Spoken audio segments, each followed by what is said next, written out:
Página en Blanco es el nombre de este programa del canal Radio Huellas de Pedro Buda II.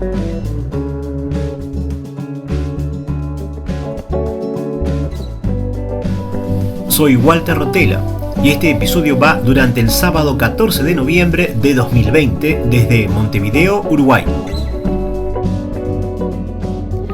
El canal Radio Huellas de Pedro Buda II está en iVoox. Bienvenidos al episodio 30 del programa. Esto significa que hace 30 semanas que estamos saliendo por internet. Primero solo por iVoox y luego nos incorporamos a las plataformas de Spotify y TuneIn. Creamos el blog con el mismo nombre del programa y seguimos aquí con mucho entusiasmo, acercando las voces de los poetas y escritores iberoamericanos. Mujeres y hombres que dejan sus pensamientos en papel, en la pantalla de su monitor y nos acercan sus puntos de vista, sus ficciones, sus relatos y poemas tan cargados de expresión, de sentimientos, de entusiasmo. Y como de escuchar las voces de los escritores se trata este programa, compartamos el poema Página en Blanco en la voz de su autora Adriana Giselle.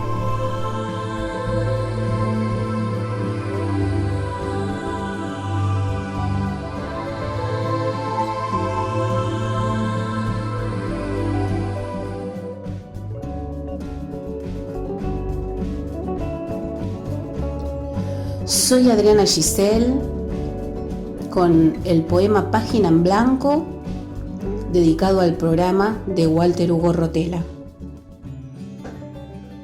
Página en blanco es la vida en el parto mancha roja de sangre tinta volcada que es comienzo de tu historia. Entre bostezos y llantos van surgiendo balbuceos que pronto serán palabras e irán hilando tu cuento. Página en blanco que invita a poblarla de aventuras y transitar recorridos de alegrías y amarguras.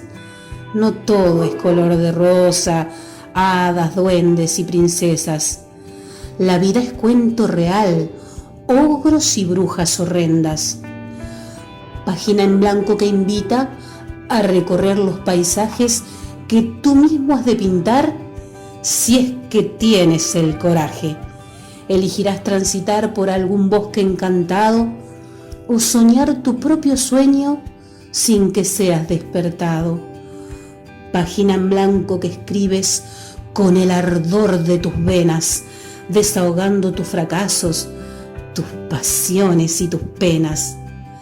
Así es que el tiempo transcurre y tu sangre se aligera. El lienzo de tu piel marchita, tu historia agoniza impresa.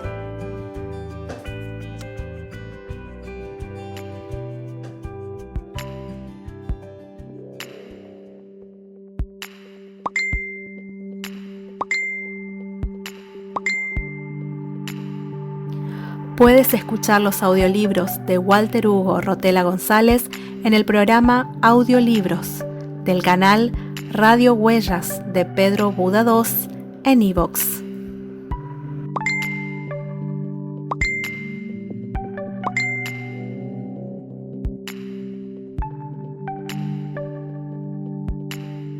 Reiteramos una vez más que está cerca el inicio del primer Festival Iberoamericano de la Palabra Online 2020.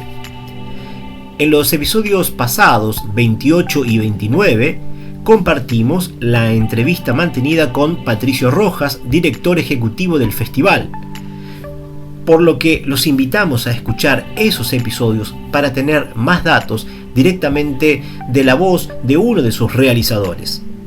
Además, los invitamos a visitar el sitio del evento con mucho más información, videos y entrevistas a varios de los participantes. Primer Festival Iberoamericano de la Palabra Online. En el episodio de hoy tendremos una extensa entrevista mantenida con el escritor Manuel Alejandro Bovino Maciel, quien hoy reside en Buenos Aires, pero que nació en Corrientes, Argentina. Nos cuenta sobre sus comienzos vinculados a la escritura y sobre su prolífica producción literaria. Volvamos a escuchar a una poetisa.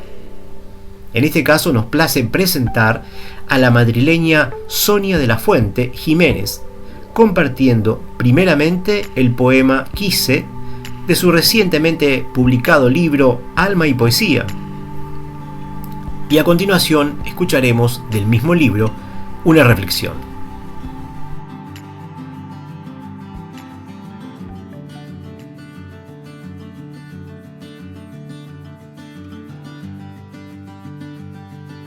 Desde España, Sonia de la Fuente, compartiendo este poema con todos ustedes.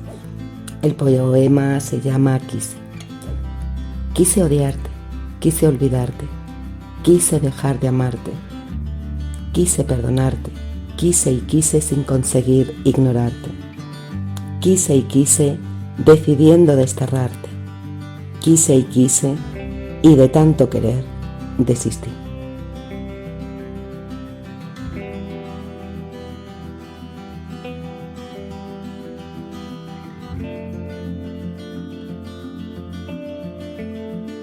Desde España, Sonia de la Fuente, compartiendo su libro Alma y Poesía.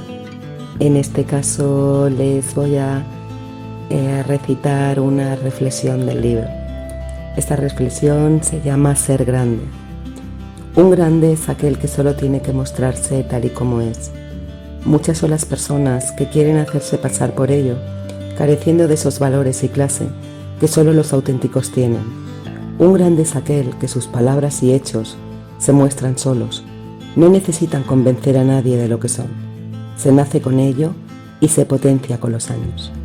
Desde España, muchos saludos y afectos.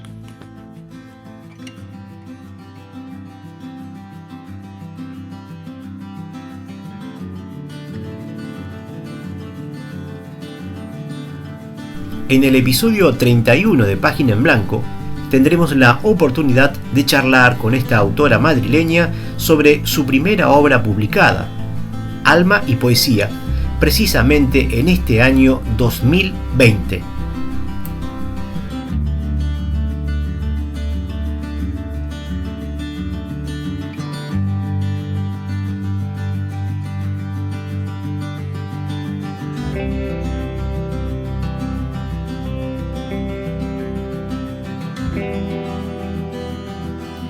El canal Radio Huellas de Pedro Buda 2 está en iVoox.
Hoy en el espacio que denominamos Charlando con el autor, que está frente a la página en blanco, estamos con Manuel Alejandro Bovino Maciel, nacido en Corrientes, Argentina, en 1956.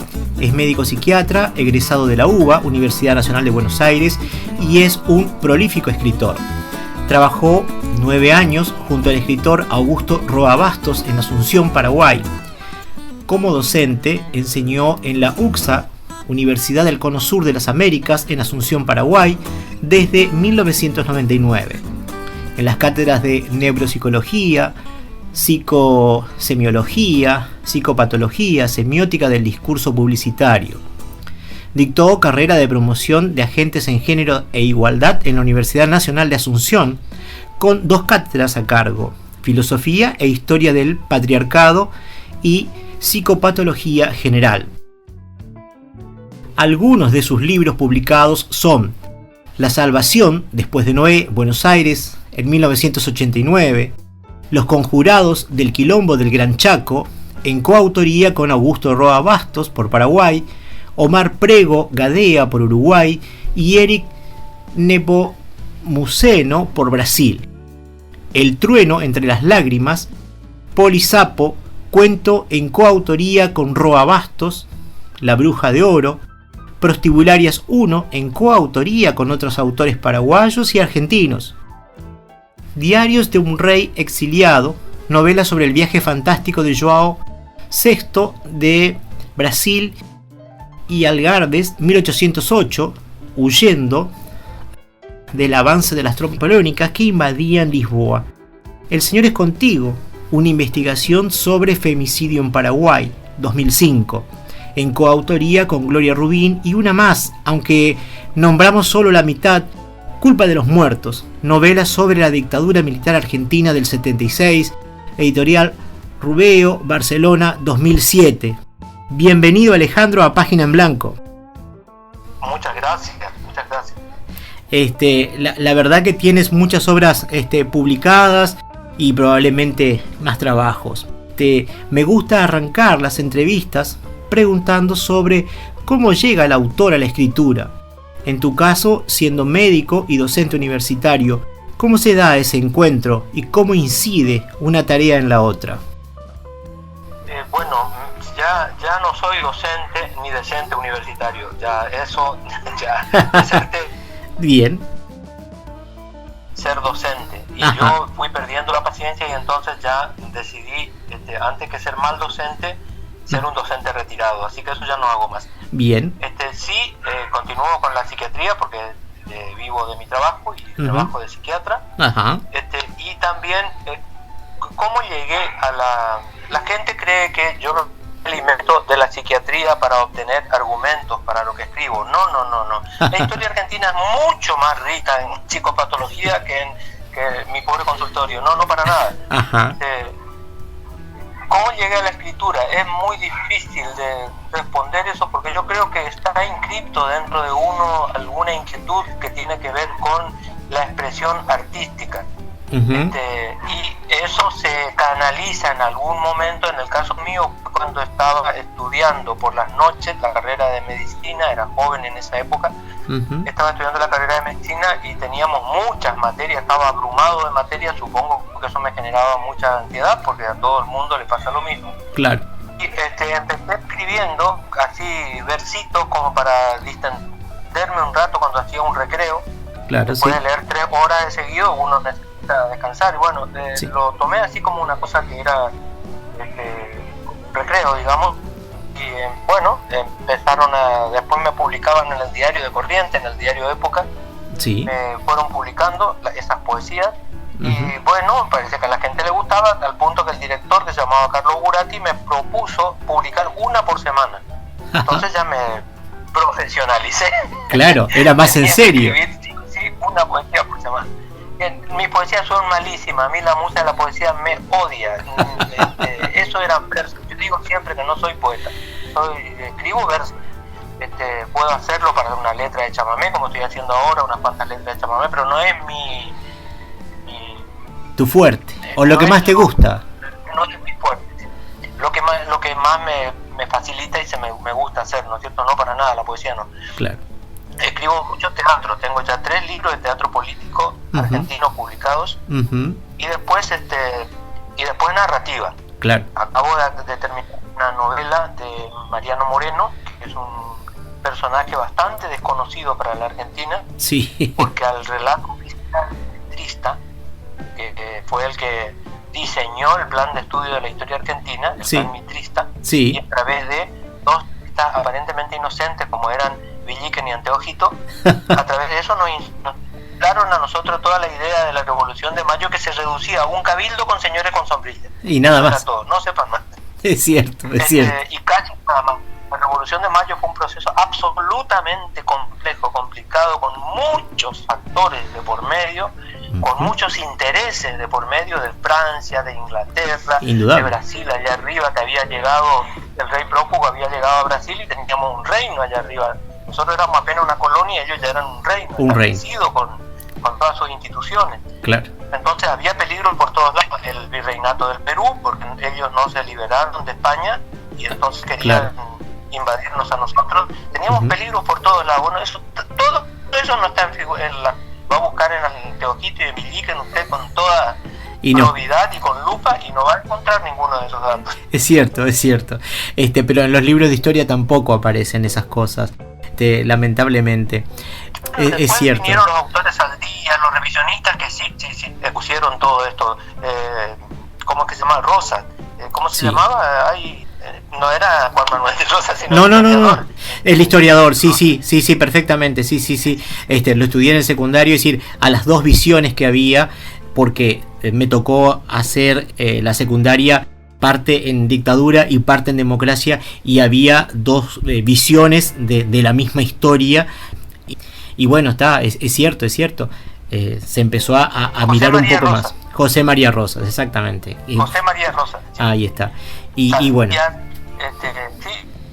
Muchos historiadores que después, por suerte, revisaron, por eso se llamaron revisionistas, porque revisaron toda esa historia sagrada que había escrito Mitre, en la que hay varios dislates, y curiosamente, el diario La Nación no volvió a reeditar los libros de Mitre, que son dos: Historia de San Martín y la Independencia Americana, e Historia del Belgrano y la Revolución de Mayo, así se llaman los dos. Ajá. Esos son los que fundaron, digamos, el concepto de la historia argentina, porque fueron los que se repitieron a lo largo de todos los siglos, de todos los años, para llegar a configurar esa historia modelo que enseñaban sobre todo en la época militar, porque les convenía, les cerraba bien. Y Moreno es un personaje molesto en esa historia. Yo creo que sí, yo creo que sí, y no, nunca quedó claro de cómo realmente murió, ¿no? Es decir, quizás tú lo abordas en tu novela, pero te voy a pedir si podemos tratarle eso más adelante. En principio no va a quedar pendiente, pero sí lo tratamos más adelante. Quisiera abordar un tema que me interesa, y para ello nombraré a un escritor que conoces bien. En su prosa periodística y de ficción, Roa Bastos aborda desde diversas perspectivas y mediante muy variados recursos asuntos políticos y sociales de su país, así como temas centrales sobre el quehacer literario y sobre la literatura como producto de una sociedad determinada. Entonces, tú que escribiste y participaste de trabajos con él, tal es el caso de Los Conjurados del Quilombo del Gran Chaco o el cuento Polisapo, a modo de ejemplo, ¿qué piensas sobre que la literatura pueda verse como un producto de una sociedad determinada, o el material producido por los paraguayos en época de guerras, por ejemplo, o después? Es decir, si lo que se produce tiene que ver con lo que queremos decir, tal cual tú lo decías recién respecto de Moreno o de la Revolución. ¿Esa producción literaria está condicionada? Bueno, grado de conciencia que tenga el autor, porque vemos que pululan las literaturas que no hablan de nada, que se ponen a hablar de problemas existenciales, que si yo estoy muriendo de hambre al lado. Bueno, don Augusto obviamente fue un autor que puso un importantísimo énfasis en esa cuestión del poder y la sociedad. Por eso que ha sido reconocido por todos los lugares, ¿no es cierto? En millones de lugares. Sí, yo trabajé muy al lado de él, lo acompañaba también en los viajes, oficiaba como de secretario, aparte era el médico de él. Así que sí, lo conocí mucho y trabajé muchísimo con don Augusto, que era una persona admirable. Aparte tenía un sentido del humor que no había nada más agradable que estar con Roa. Qué interesante. Y nos reíamos y siempre empezábamos riéndonos de nosotros. Siempre decíamos, no falta hablar mal de la gente porque con nosotros ya basta y sobra para reírnos. Sí, Qué bueno. tenía muchísimo sentido del humor. Sí, toda la literatura de él está compenetrada por el ambiente rural paraguayo en el que él vivió, porque él vivió casi toda su infancia y su juventud en Iturbe, en un pueblito que está muy alejado de Asunción, y que es prácticamente de extracción campesina, o sea, la ciudad es muy pequeñita y todo el resto es campo. Es campo, claro. O sea que él vio el dolor paraguayo, lo palpó, lo vivió, fue testigo y escribió ese testimonio. Eso es lo importante. Claro, sí. Fue testigo, pero no se quedó mudo, conveniencia, escribió el testimonio. Claro. Y por eso, por supuesto, las dictaduras lo exiliaron y lo perseguían y qué sé yo, porque no les convenía. Un señor como Stroessner, lo que menos les convenía era un señor como Rodastos. Claro. Que desde el lugar que estuviera, es decir, desde la literatura o desde otro tipo de textos, estaba hablando de cosas que pasaban en ese Paraguay, ¿verdad? Perfecto, ¿no? Pero además uno abría cualquier libro de Rojas, por más que se refiriera a la época del doctor Francia, por más que sea como el George Supremo, que es la historia del dictador de Francia, y veía reflejado de nuevo lo mismo. O sea, estamos viviendo lo mismo, cualquiera llega a esa conclusión, porque en realidad uno está escribiendo desde la realidad propia, no se puede hacer. Ese es otro de los puntos que mencionó. Hacer novela histórica es una pérdida de tiempo. El historiador ya lo dijo mejor que nosotros, decía él. Claro. Siempre se escribe desde este momento y proyectamos algunas cosas al pasado para crear, como bien decía él, ficción. Nosotros no somos historiadores, no nos vamos a ir a los archivos a mirar documentos y decir, fulanito escribe. No, eso no, porque eso lo hace muy bien un historiador. Claro. Ahora, el escritor lo que tiene que hacer es ficcionar la historia, sin, por supuesto, contradecirla, ni poner platos voladores, ni cosas por el estilo, ¿no? Pero debe rellenar los huecos de lo que no está en los documentos, porque a fin de cuentas los documentos lo único que cuentan son las acciones oficiales de ese país. Oficiales. Pero no cuenta cómo sufrió la gente en una guerra. Claro, porque ahí está, me parece, por ejemplo, decir, todo lo que se vivió durante la guerra del Chaco fue muy duro, era una lucha en la cual uno tiraba un par de balazos y después ibas con el fusil más el machete que tenías encima, era la forma cuerpo a cuerpo. Creo que es bastante sufrida, no es cualquier otra batalla, y todas las secuelas que dejó asumo que son muy importantes, y contar eso. Sí, las dos grandes guerras que tuvo Paraguay, la guerra del Chaco él la reflejó en Hijo de Hombre, en la novela, y después la guerra de la Triple Alianza la reflejó en la novela que se llama El Fiscal, y después la novela esa que escribimos entre los cuatro, que fue la primer novela en la que intervinieron 4 autores del Mercosur, porque yo no sé si se han dado cuenta que la guerra de la Triple Alianza fue la guerra del Mercosur. Los 4 países que después formaron el Mercosur intervinieron en esa guerra. Es cierto, y que todavía sigue habiendo posiciones encontradas en por qué entra uno y otro, ¿no? Y el rol que le quedó a Argentina en todo. Sí, ¿no? ¿Verdad? Es decir, todavía es difícil hablar de esos temas. Sí. Bueno, acá en Argentina es como que nunca se ha debatido ese tema, a pesar de que el presidente que intervino era Bartolomé Mitre. Bartolomé Mitre era un hombre que muy formado en cuanto a su capacidad intelectual, tradujo la Divina Comedia, y no es una de las peores traducciones como todo el mundo se burla, no, para nada. Claro. Está muy bien traducida en verso la Divina Comedia de Bartolomé Mitre. Claro. Pero como estadista, bueno, él respondía a un modelo liberal, así que lo tenía en el hipotálamo, y entonces actuaba siempre en consecuencia con esa idea, claro, que no es la mejor, ¿no es cierto? Sí. Porque estos países estaban tratando de consolidar una unidad, y el liberalismo no le interesaba que nosotros estuviésemos con fuertes lazos comerciales. Es decir, en el siglo XIX le caía muy poco simpática a Francia y a Inglaterra, que eran las potencias comerciales que teníamos acá. Sí. Les caía muy poco simpático que nosotros estuviésemos unidos, porque de esa manera no íbamos a hacer buen comercio, nos íbamos a poner todos de acuerdo para fijar precios, que ellos no querían, ellos querían vendernos las telas y todas las cosas que estaban haciendo al precio que les encantaba. Y lo que Paraguay había... Todos separados no teníamos fuerza. No, y lo que Paraguay había crecido en esa época, era una potencia en ese tiempo. Se la redujo a la mínima expresión. Sí, ferrocarril.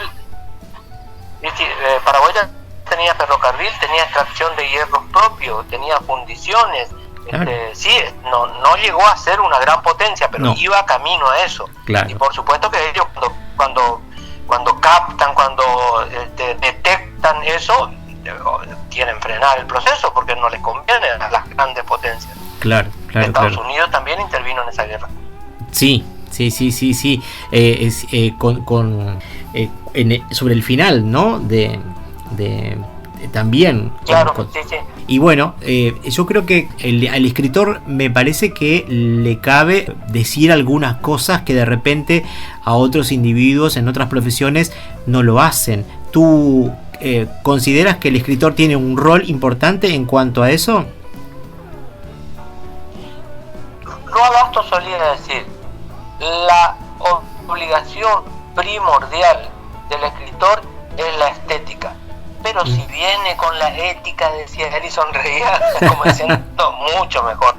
Y yo creo que sí, hay una ética también en el hecho de comunicar, como que le cabe también a los periodistas, en el hecho de comunicar una información o un texto o un pensamiento o una obra, tiene una repercusión ética. Que la asumamos o no es otra historia. Indudable. Existe. Alejandro, decía, la obligación fundamental es estética, pero si le sumamos la ética, muchísimo mejor. Alejandro, yo te voy agradeciendo este primer encuentro con Página en Blanco. Por razones de tiempo tenemos que ir finiquitando esta primera entrevista, así que yo te estoy muy agradecido por participar en este programa Página en Blanco. Al contrario, yo les agradezco a ustedes. Bien, ojalá sigamos conversando en otro momento. Claro que sí. Muchas gracias.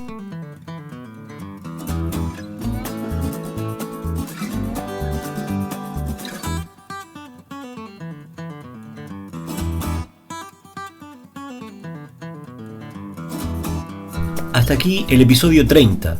Los esperamos el sábado que viene con otra entrevista y más comentarios sobre creaciones literarias y sus autores.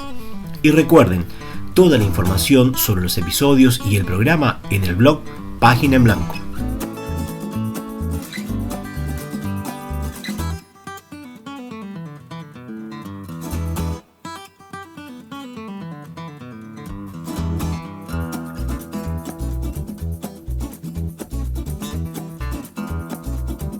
Los temas musicales de cortina y fondo son This is a Jazz Space de Midnight North y Run One Down de Dan Lebowitz.